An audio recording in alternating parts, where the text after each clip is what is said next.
La liturgia, Dios con nosotros, con el Padre Carlos Pérez Criado.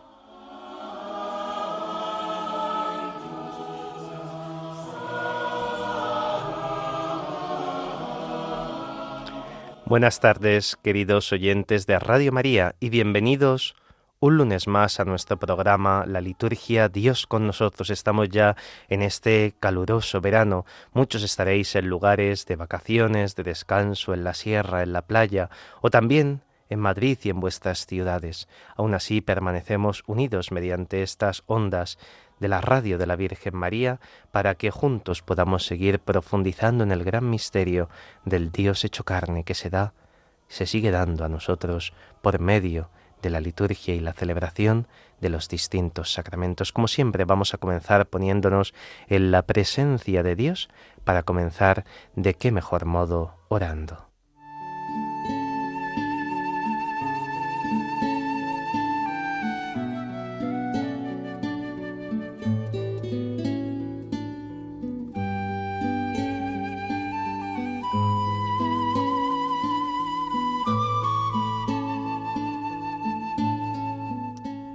Del Evangelio según San Mateo.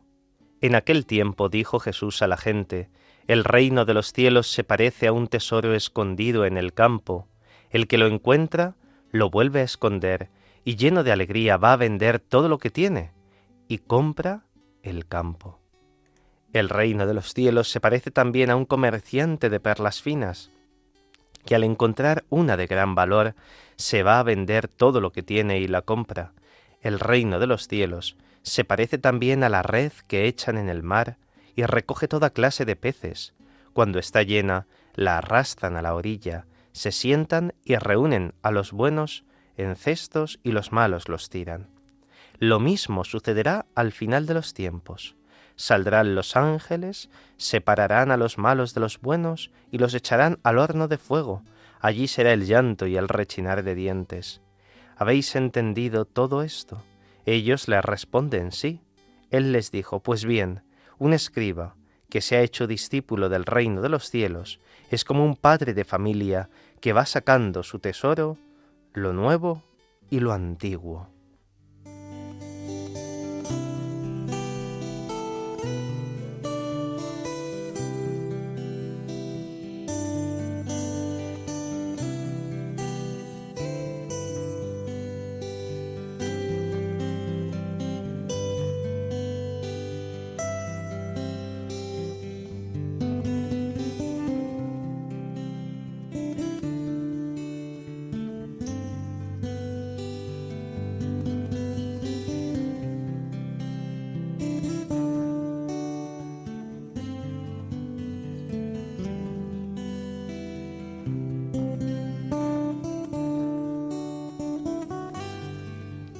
Ayer escuchábamos la última parte del capítulo de las parábolas del reino.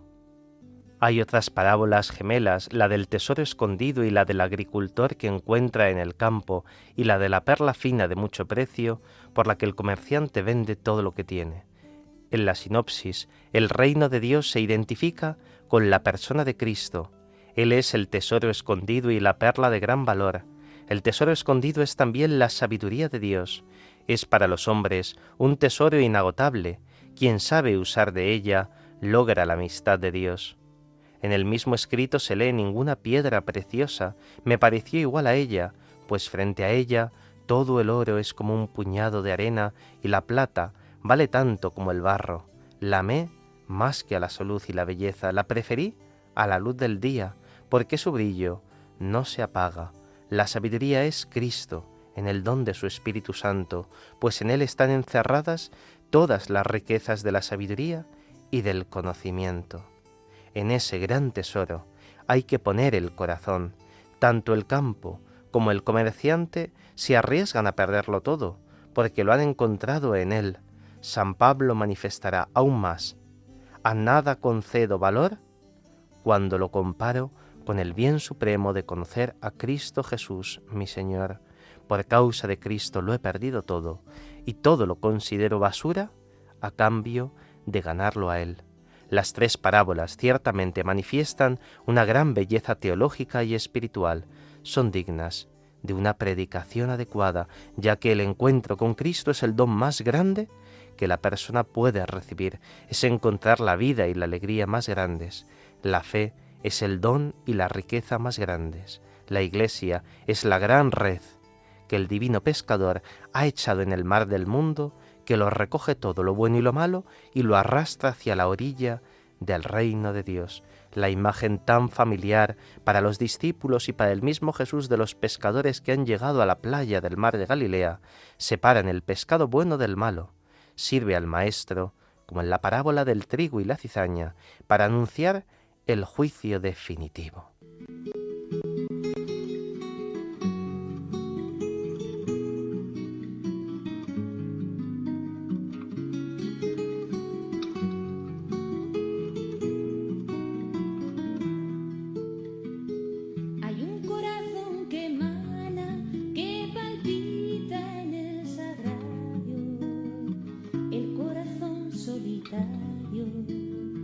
Que se alimenta de amor.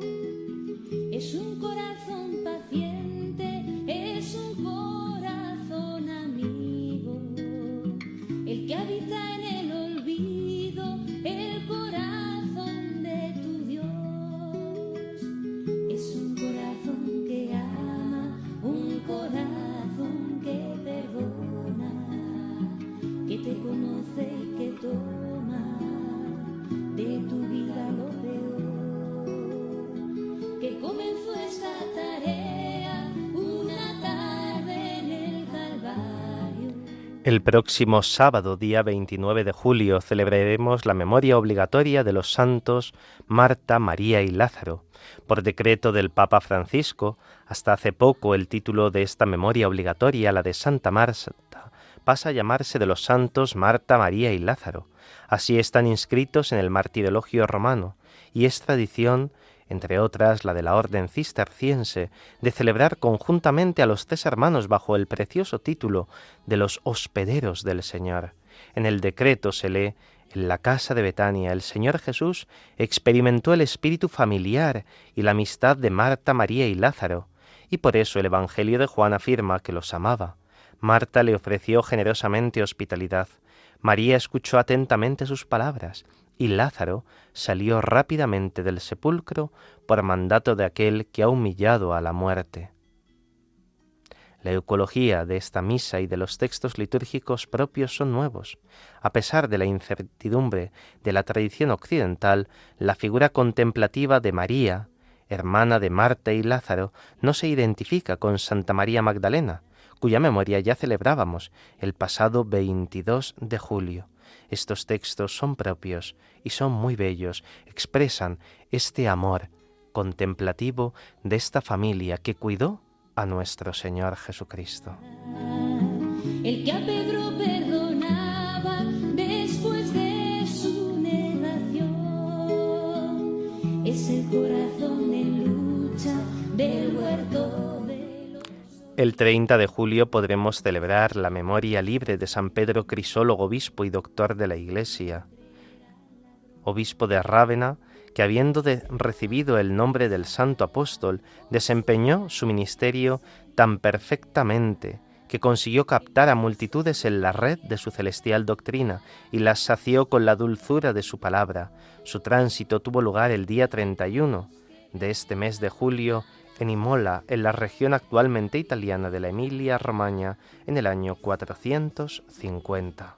Dentro de este corazón, decirles que hay esperanza, que todo tiene un sentido, que Jesucristo está vivo. El 31 de julio celebraremos la memoria obligatoria de San Ignacio de Loyola, presbítero, el cual, nacido en Loyola, pasó la primera parte de su vida en la corte como paje hasta que, herido gravemente, se convirtió a Dios. Completó los estudios teológicos en París y unió a él a sus primeros compañeros, con los que más tarde fundó la Orden de la Compañía de Jesús en Roma, donde ejerció un fructuoso ministerio, escribiendo varias obras y formando a sus discípulos, todo para mayor gloria de Dios. Descansó en el Señor en el año 1550. 56.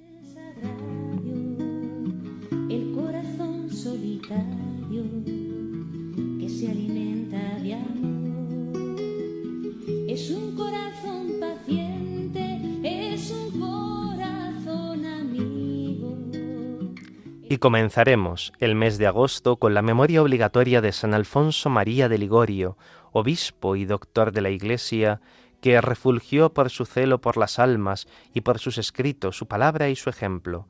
A fin de promover la vida cristiana en el pueblo, trabajó infatigablemente predicando y escribiendo, especialmente sobre teología moral, disciplina en la que es considerado maestro, y tras muchos obstáculos fundó la Congregación del Santísimo Redentor para evangelizar a la gente falta de formación. Elegido obispo de Santa Ágata de Igoti, se entregó de modo excepcional a este ministerio, que tuvo que dejar 15 años después, aquejado por graves enfermedades, y pasó el resto de su vida en Norcia de Pagani. En Campania, Italia, tras grandes sacrificios y dificultades, murió en el año 1787.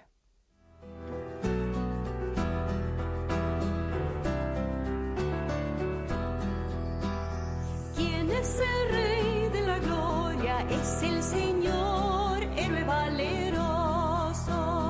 ¿Quién es el Rey de la gloria? Es el Señor, héroe valeroso. Portones alzados y teles para entrar el Rey de la gloria. Portones alzados y teles para entrar el Rey de la gloria. ¿Y quién es ese Rey de la gloria?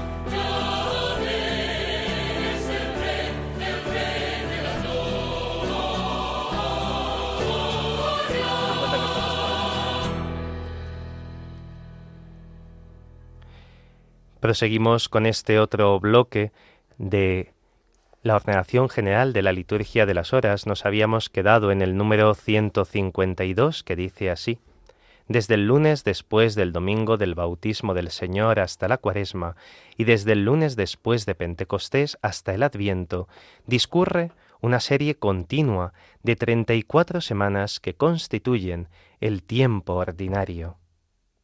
Dicha serie queda interrumpida desde el miércoles de ceniza hasta el día de Pentecostés. En el lunes después del domingo de Pentecostés se toma de nuevo la lectura del tiempo ordinario, a partir de la semana que sigue a la que fue interrumpida por la llegada de la Cuaresma, pero omitiendo la lectura que corresponde al domingo.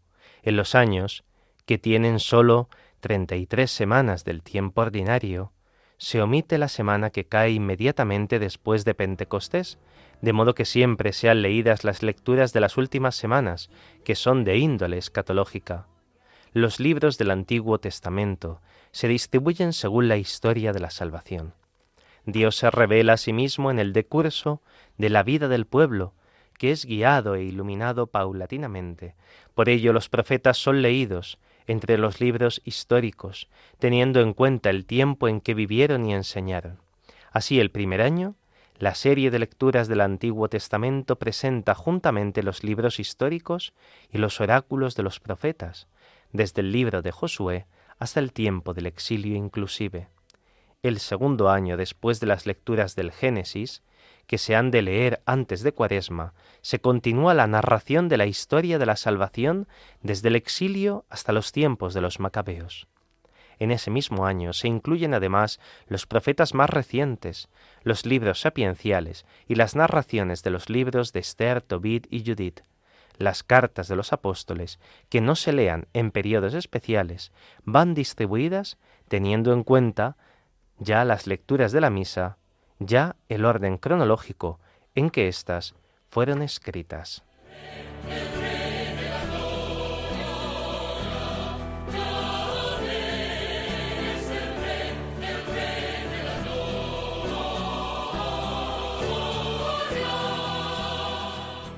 El número 153 dice así: el curso de un año queda abreviado, de modo que todos los años se lean algunas partes seleccionadas de la Sagrada Escritura, habida cuenta de los 2 ciclos de lecturas de la misa a los que sirven de complemento. Señor, héroe valeroso. ¿Quién es el Rey de la gloria? Es el Señor, héroe valeroso. Montones alzados y teles para entrar el Rey de la gloria. Montones alzados y teles. En los números 152 y 153 que hemos leído de continuo se nos habla del tiempo ordinario, de cómo se distribuye y de cómo se distribuyen sus lecturas en este tiempo ordinario, en el ciclo bienal, en el ciclo A, el que rezamos todos los años, y en la otra posibilidad de la que ya habíamos hablado, del ciclo bienal, que se leería en un segundo año distinto. Se hace así coincidir con que todos los años acaben con esas 34 semanas y se respete siempre el tiempo escatológico del final del tiempo ordinario, que es tan importante.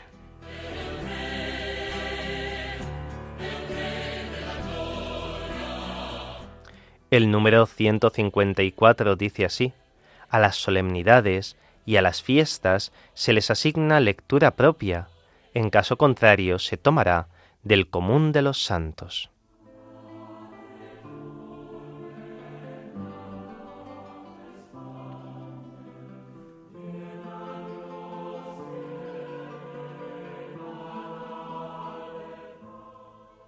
Vemos, por tanto, que en el oficio de lecturas las solemnidades y las fiestas tienen lecturas propias, no así las memorias obligatorias y las memorias libres, que siempre se tomarán del común de los santos, salvo que un santo, por su peculiar importancia, tenga textos propios, como veíamos que algunas memorias podían tener incluso antífonas propias para los salmos y para los cánticos evangélicos. Las solemnidades y las fiestas, como norma general, siempre tienen textos propios. Todo se pasa, Dios no se muda, la paciencia todo lo alcanza. El número 155 dice así: cada una de las perícopas guarda en la medida de lo posible cierta unidad. Por ello, para no sobrepasar los límites adecuados que, por lo demás, son distintos según los diversos géneros literarios, se omiten a veces algunos versículos, lo cual es señalado en cada caso. Pueden, no obstante, ser leídas con provecho íntegramente en un texto aprobado.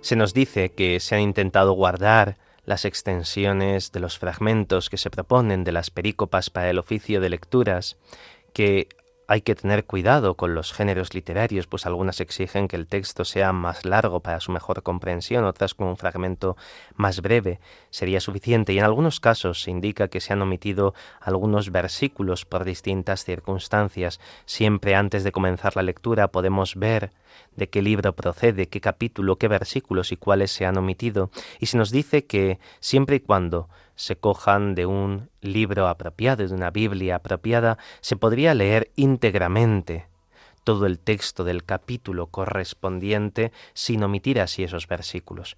Para el común del pueblo de Dios y de la Iglesia se han omitido en algunas ocasiones algunos fragmentos, pero en una celebración personal o incluso comunitaria de una comunidad que está especialmente cuidada y no tenía problemas de hacer ese texto más largo, se podría coger de la Biblia y hacer esa lectura más larga.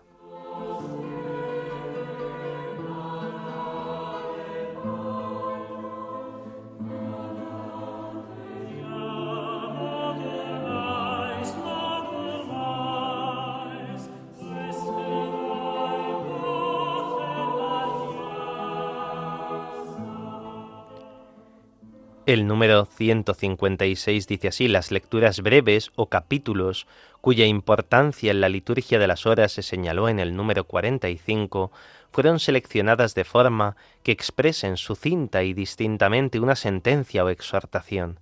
Se ha prestado atención, asimismo, a la variedad.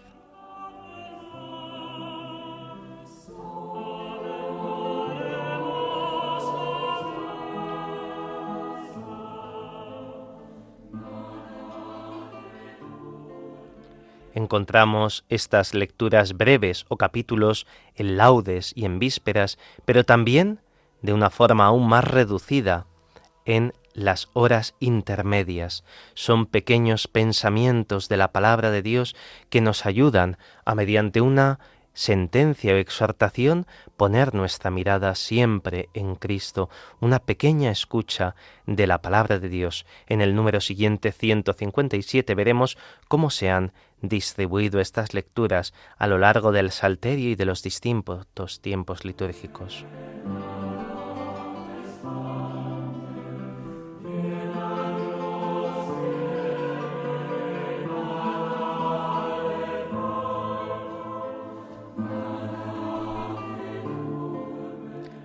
El número 157 dice así: se han constituido 4 series semanales de lecturas breves para el tiempo ordinario, que van incluidas en el Salterio, de modo que cada día a lo largo de 4 semanas se cambie de lectura. Hay además series semanales para los tiempos de Adviento, Navidad, Cuaresma y Pascua. Y por último, lecturas breves propias para las solemnidades y las fiestas y algunas memorias. Y también una serie única semanal para completas.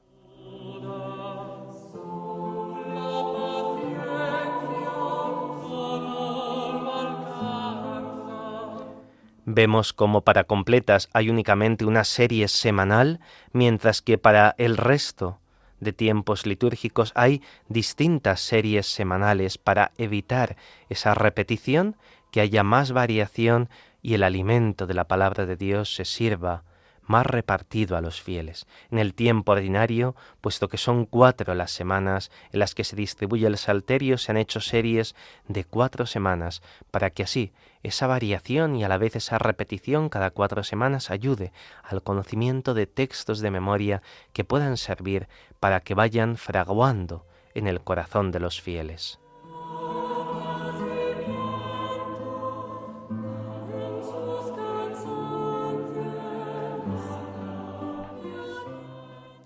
El número 158 dice así: en la selección de lecturas breves se han seguido los siguientes criterios. A. Conforme a la tradición se han excluido los evangelios. B. Se ha observado en la medida de lo posible el carácter propio del domingo y también el del viernes, así como el de las distintas horas. C. Las lecturas de las vísperas fueron seleccionadas tan solo del Nuevo Testamento, puesto que van después de un cántico del Nuevo Testamento.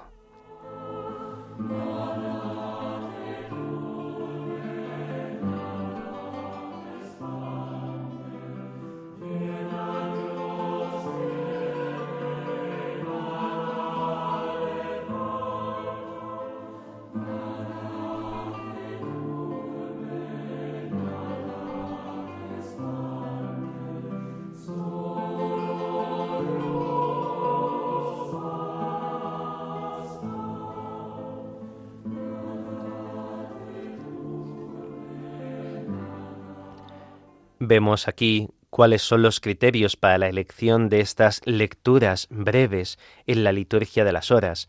Se excluyen los textos evangélicos. Ya lo hemos dicho que en la liturgia de las horas, salvo excepciones, no se proclaman textos del Evangelio, salvo en las vigilias prolongadas y, como no, los cánticos del Magnificat, del Benedictus y del Nunc Dimittis. Se ha guardado también el carácter pascual del domingo, resaltándose así en sus lecturas, y también la espiritualidad propia del viernes, pues recordemos que los viernes son siempre días penitenciales, salvo que sean una solemnidad, evidentemente. Por eso se ha querido guardar ese carácter penitencial de los viernes con esas lecturas que nos invitan a la penitencia, a la meditación, a la profundización en la pasión de nuestro Señor Jesucristo. Y también las lecturas de vísperas tienen esa progresión y son siempre lecturas del Nuevo Testamento, pues el cántico que se ha rezado en lugar del tercer salmo en la hora de vísperas es ya del Nuevo Testamento, pues también su lectura breve es neotestamentaria.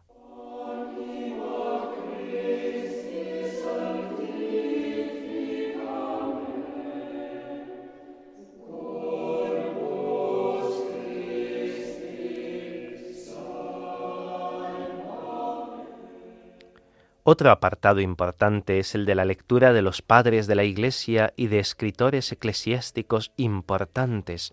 Vamos a ver estos números del 159 al 165 que nos lo exponen. El número 159 afirma que, según la tradición de la Iglesia romana, en el oficio de lectura a continuación de la lectura bíblica, tiene lugar la lectura de los padres o de los escritores eclesiásticos, con su responsorio correspondiente, a no ser que se haga una lectura hagiográfica.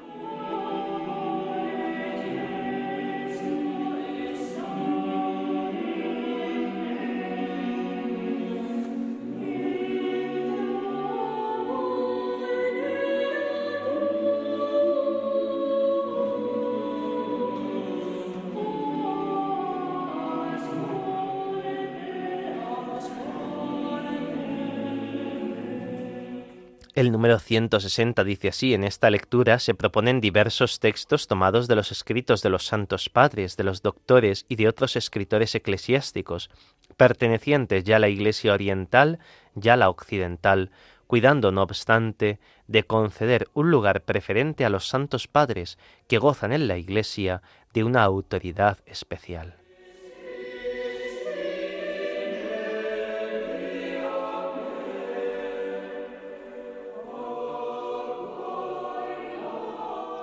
Se nos exponen estos números 159 y 160 que es costumbre y tradición en la Iglesia latina de Occidente mantener que después de la lectura bíblica del oficio de lectura se proponga otra lectura que no sea propiamente de la palabra de Dios, sino de la tradición de la Iglesia, de los santos padres, de escritores eclesiásticos, también de algunos concilios de Trento, del Concilio Vaticano II, textos que nos ayudan a profundizar en el conocimiento de la Escritura, de la palabra de Dios y de la tradición de la Iglesia.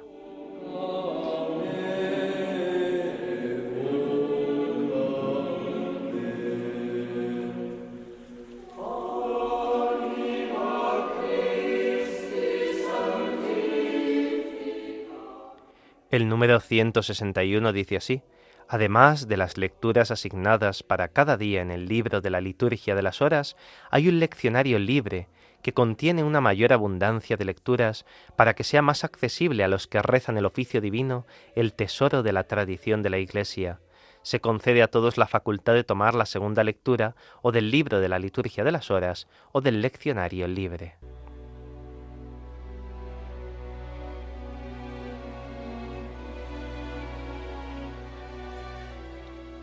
Se nos hablaba del bienal respecto a la primera lectura del oficio de lecturas, que estaba publicada en el suplemento, y también aquí se nos habla de esta otra publicación que por desgracia aún no tenemos en lenguas vernáculas, al menos en español, de otra serie de lecturas para el oficio divino, para que así se puedan ir alternando y pueda haber una mayor profundización desde el punto de vista litúrgico de la tradición espiritual de Oriente-Occidente y de toda la Iglesia.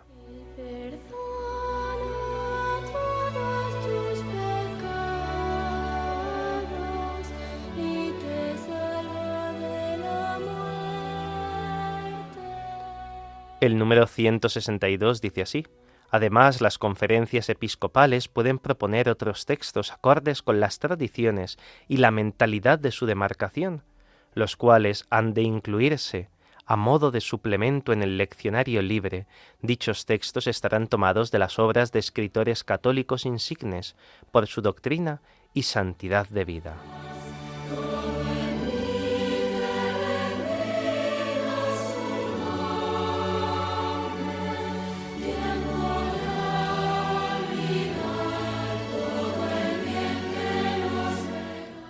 Este número nos indica, como hemos visto, que son también las conferencias episcopales las que pueden proponer otros textos para aumentar esas lecturas que formen al pueblo de Dios y especialmente aquellos que de forma asidua oran con el oficio de lectura, ya sea por obligación, ya sea porque les ayuda, sin estar por ello obligados, les ayuda en su vida espiritual.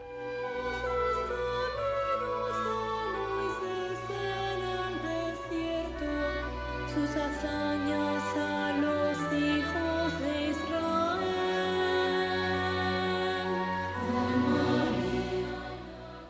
El número 163 afirma que la finalidad de esta lectura es ante todo la meditación de la palabra de Dios tal como es entendida por la Iglesia en su tradición, porque la Iglesia siempre estimó necesario declarar auténticamente a los fieles la palabra de Dios, de modo que la línea de la interpretación profética y apostólica siga la norma del sentido eclesiástico y católico.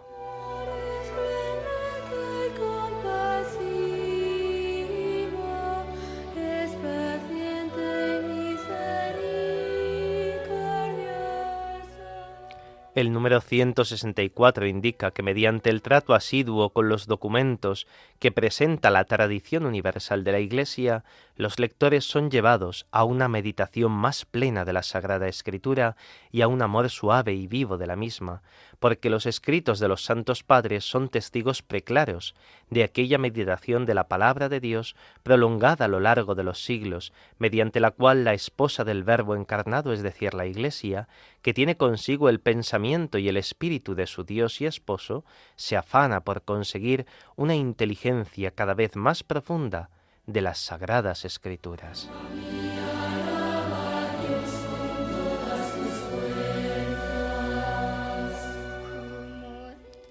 El número 165 dice así: la lectura de los padres conduce asimismo a los cristianos al verdadero sentido de los tiempos y de las festividades litúrgicas.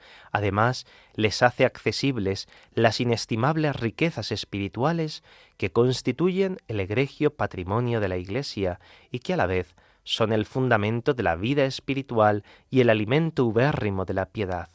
Y por lo que se refiere a los predicadores de la palabra de Dios, tendrán así todos los días a su alcance ejemplos insignes de la sagrada predicación.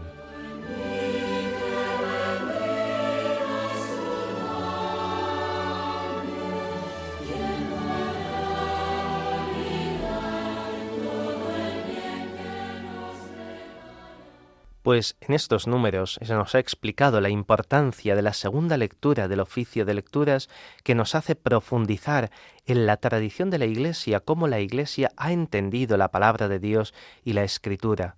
Son textos variados de distintos autores que nos dan siempre aportaciones y reflexiones muy interesantes, siempre valiosas y siempre actuales, para que podamos alimentarnos y profundizar en lo que Dios quiere transmitirnos, en cómo Dios habló y sigue hablando a su Iglesia. Vamos a hacer un momento de oración con este precioso cántico mariano.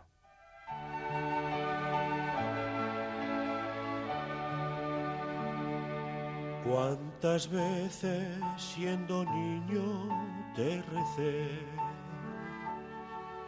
con mis besos te decía que te amaba. Poco a poco con el tiempo alejándome de ti, por caminos que se alejan me perdí. Por caminos que se alejan me perdí. Hoy he vuelto, madre, a recordar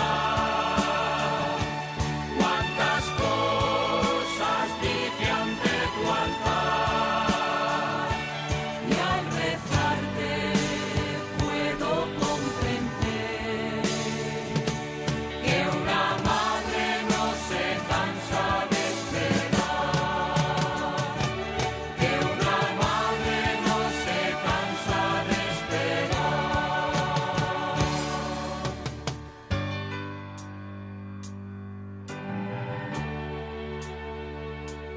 Al regreso me encendías una luz, sonriendo desde lejos me esperabas.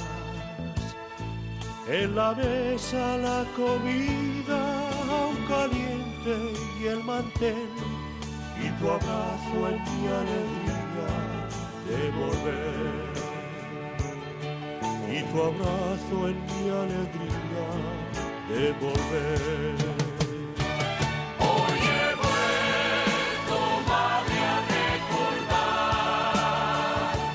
cuántas cosas dije ante tu altar, y al rezarte puedo comprender que una madre no se cansa de esperar, que una madre no se cansa de esperar. Buenas tardes, hemos pasado ya el ecuador de nuestro programa en Radio María, la liturgia Dios con nosotros. Les acompaña en el micrófono el Padre Carlos Pérez Criado. Hemos estado viendo y profundizando en esos números de los prenotandos de la ordenación general de la liturgia de las horas.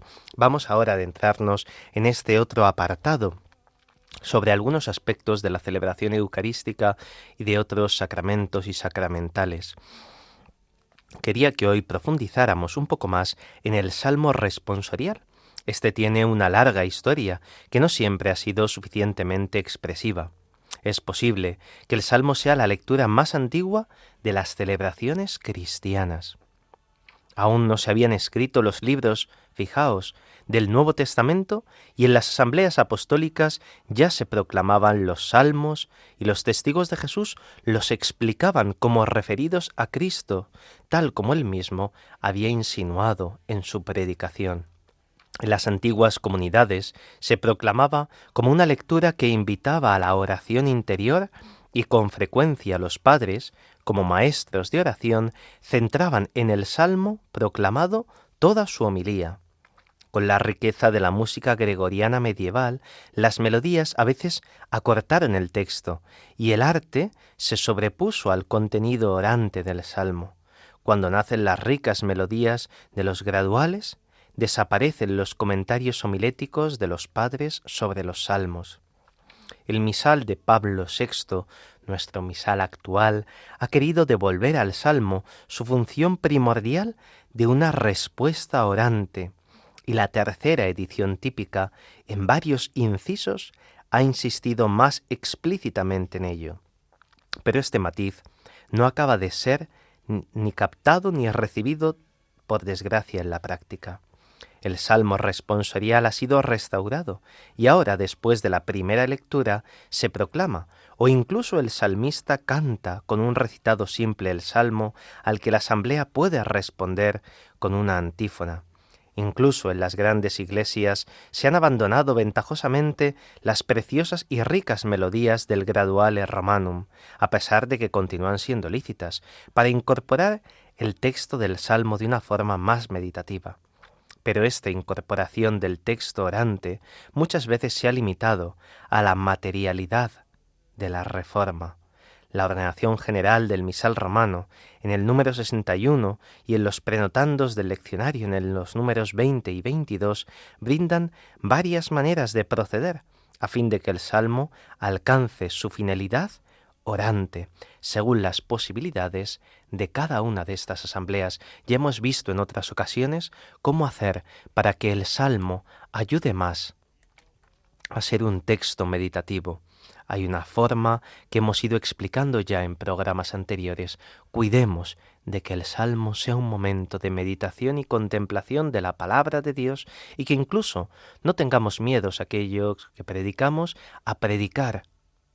Bien lo hacemos del Evangelio de la primera o segunda lectura, prediquemos sobre el salmo responsorial como hacían también antiguos los padres de la Iglesia y cuyo contenido de predicación es tremendamente interesante.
Queremos dedicar un espacio también al nombre del obispo, no diocesano, en la plegaria eucarística, pues a veces hay revuelos en algunos momentos y no hay una idea clara de cómo ha de realizarse. En la tercera edición de la Ordenación General del Misal Romano, en su número 149, modifica un detalle aparentemente pequeño, pero que no deja de tener su importancia teológica, de la normativa anterior con referencia al lugar donde debe citar su propio nombre el obispo, que celebra fuera de su diócesis. La diócesis donde ejercen el ministerio los obispos auxiliares no es propiamente su diócesis. Ellos tienen su iglesia titular, ellos son hermanos, no fieles del obispo del lugar, como lo son los presbíteros. En las ediciones anteriores del misal no había referencia de si el obispo que celebraba fuera de su diócesis debía nombrar, además del papa y de sí mismo, también al obispo del lugar. No obstante, un decreto posterior de la Congregación del Culto Divino estableció que el obispo que celebra fuera de su diócesis debía nombrar, además del papa, al obispo del lugar. Primero al papa, en segundo lugar al obispo del lugar donde celebraba y en tercer lugar a sí mismo. Esta respuesta es del año 1972. En la tercera edición hace más explícito este caso y modifica además la normativa del decreto citado. Los obispos que celebran fuera de su iglesia deben nombrar primero al papa, después a sí mismos y finalmente al obispo de la diócesis donde celebra. He aquí el texto que deben usar según la tercera edición. Con tu servidor, el Papa, tal.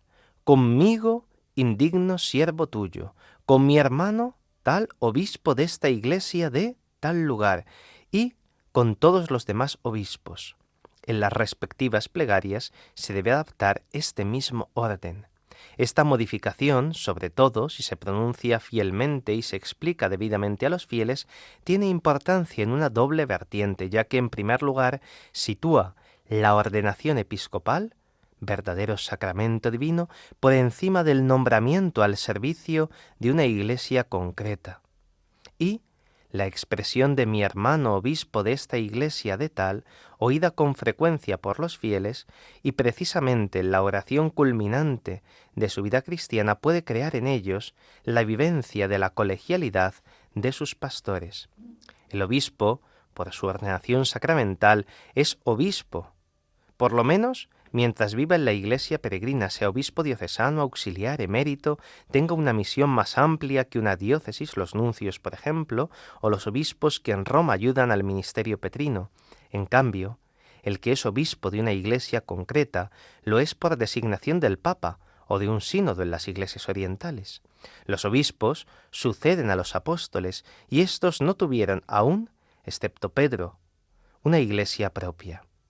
Por paralelismo, creeríamos que el presbiterio, que concelebra en una misa presidida por un obispo, que no es diocesano, en la intercesión que le corresponde, debe nombrar también al obispo que preside antes que al obispo del lugar, pues su presencia sacramental es más manifiesta a la asamblea celebrante que la del obispo del lugar. Pero esto es una opinión personal. Es la misa presidida por el obispo presente, que explícitamente no se contiene en ningún documento oficial.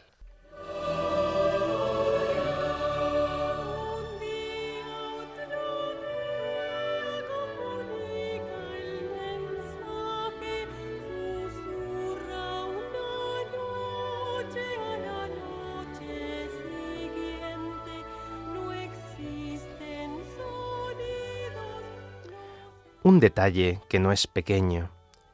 Hemos de recibir y no de tomar por nosotros mismos la Eucaristía cuando los fieles se acercan a comulgar.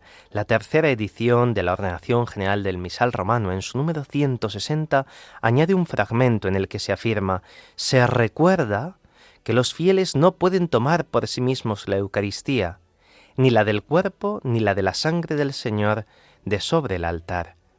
La explicitación de este detalle en el misal es importante, y lo que ahora se explicita en el misal ya se había advertido en más de una ocasión en otros documentos. Recordarlo ahora, en el mismo misal, era necesario, por cuanto en no pocos lugares los fieles obran de la forma explícitamente prevista como que no se debe hacer. No se trata simplemente de una norma disciplinar, sino de un gesto sacramentalmente importante. No son los fieles los que toman el cuerpo y la sangre del Señor, sino que los reciben de manos del Señor, representado en el ministro, ya sea ordinario o extraordinario.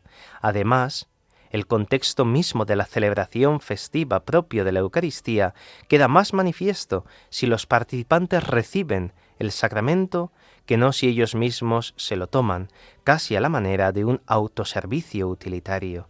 Los concelebrantes, en cambio, sí que toman la Eucaristía del mismo altar porque ellos la han consagrado y como consagrantes son figura del mismo Cristo que distribuye su cuerpo y su sangre.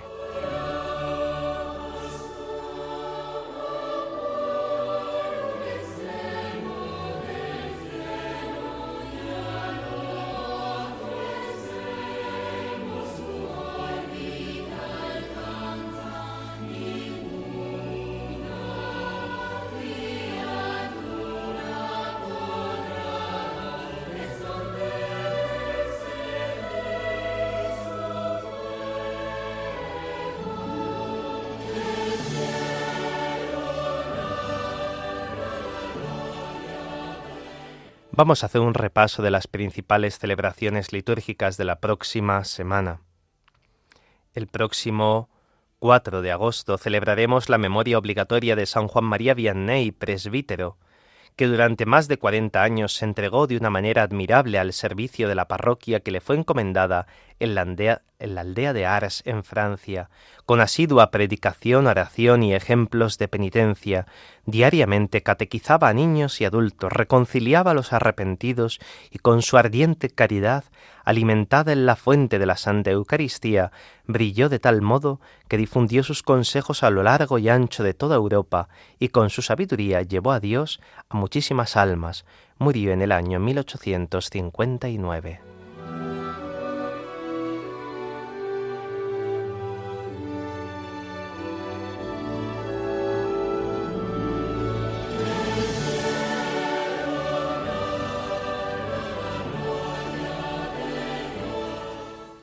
El 5 de agosto celebraremos la dedicación de la Basílica de Santa María en Roma, construida en el monte Esquilino y ofrecida por el Papa Sixto III al pueblo de Dios como recuerdo del concilio de Éfeso, en el que la Virgen María fue proclamada Theotokos, Madre de Dios, en el año 434.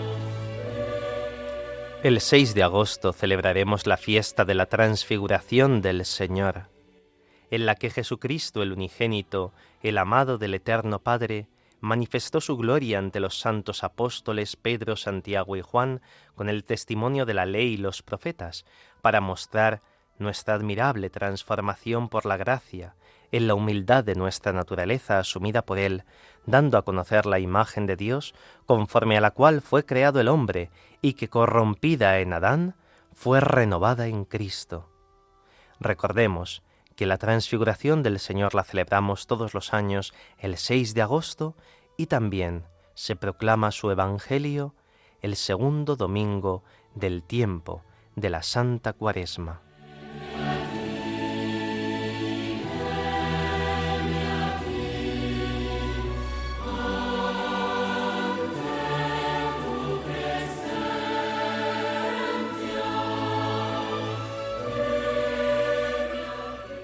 El 7 de agosto podremos celebrar dos memorias, la de San Sixto II, Papa y compañeros mártires, o la de San Cayetano, presbítero. San Cayetano de Thiene, presbítero, que en Nápoles, en la región italiana de Campania, se entregó a pías obras de caridad especialmente en favor de los enfermos incurables, promovió asociaciones para la formación religiosa de los laicos e instituyó los clérigos regulares para la renovación de la Iglesia, recomendando a sus discípulos el deber de observar la primitiva forma de vida apostólica. Murió en el año 1547. Ese mismo día también, como hemos dicho, podremos celebrar la memoria de los santos Sixto II Papa y compañeros mártires. El Papa San Sixto, mientras celebraba los sagrados misterios y enseñaba a los fieles los mandatos del Señor, por orden del emperador Valeriano, fue inesperadamente detenido por los soldados y decapitado de inmediato, el día 6 de agosto. Con él sufrieron al mismo tiempo el martirio 4 diáconos que fueron enterrados, juntamente con el pontífice en Roma, en el cementerio de Calixto, en la Vía Apia. Tú que has sido enviado a sanar los corazones afligidos,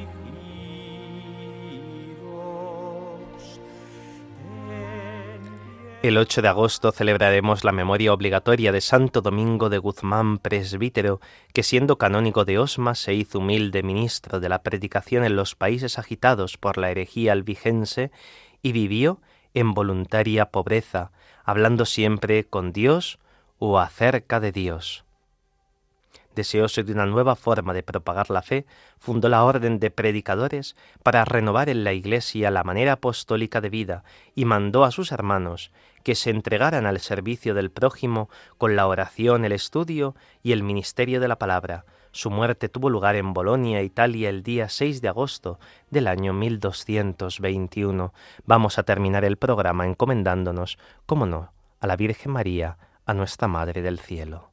subir de Dios a la vera, salve morada primera, que solo Dios ha estrenado.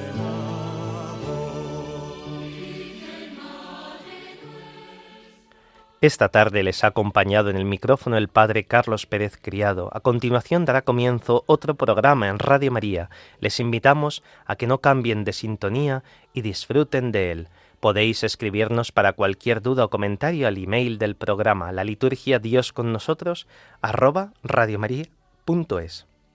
Saludos especialmente a Carmen, María, Asun, Isabel, Lola, Pedro, Marco, Antonio y Concepción. Si quieren volver a escuchar el programa, pueden descargar el podcast en la web de Radio María.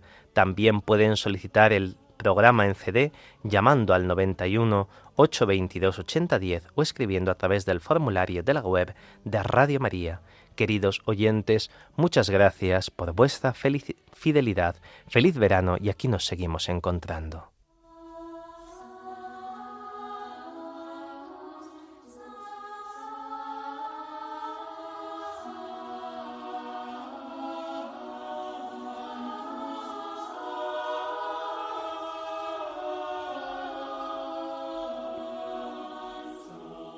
La liturgia, Dios con nosotros, con el Padre Carlos Pérez Criado.